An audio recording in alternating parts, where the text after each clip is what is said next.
ಲೈಫೆಷ್ಟೇ ನಿನ್ನ ಗಂಡ ವಂಶದ ನಾಶಾರವಾಗಿ ಹೋಗಲಿ.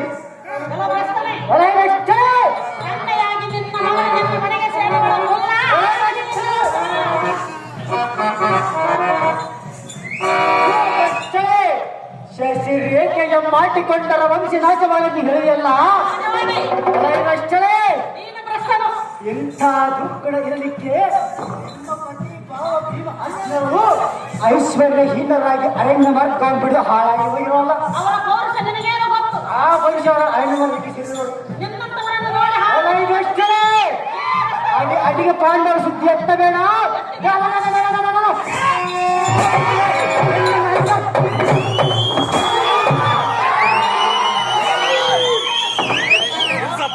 ಪಾಂಡವರ ಗುಂಡುಗಳು ಆಗಿದ್ದರೆ ಮುಂದೆ ಬಂದು ನಿಲ್ಲಿಸು.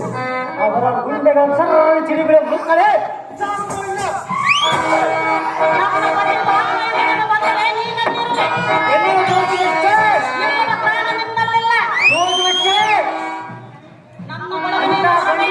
ಅರಣ್ಯ ಮಾಡಿ ಸಿರಿವರು ಅಷ್ಟೇ ಅವರು ಹಾಗೆ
ಶ್ರೀಹರಿಯ ಸಮ್ಮುಖದಲ್ಲಿ ನೀಡಿದ ವಚನವು ಸಹ ನನಗೆ ನೆನಪಿಲ್ಲವೇ? ನಿನಗೆ ಎಂತಹ ದುರ್ಬುದ್ಧಿ ಹುಟ್ಟಬೇಕಾದರೆ ನಿನಗೆ ಅಂತ್ಯಕಾಲವು ಬಂದಿರುವುದು. ಅಂತ್ಯಕಾಲ ಬಿಟ್ಟಿರುವುದು ಎಲ್ಲೋ ನೀಚ ಕುಲದವನೇ, ಇಕೋ ನಿನ್ನ ಮಗಳನ್ನು ಕೊಡದಿದ್ದರೆ ಈ ಊರ ಮಾರಿಗೆ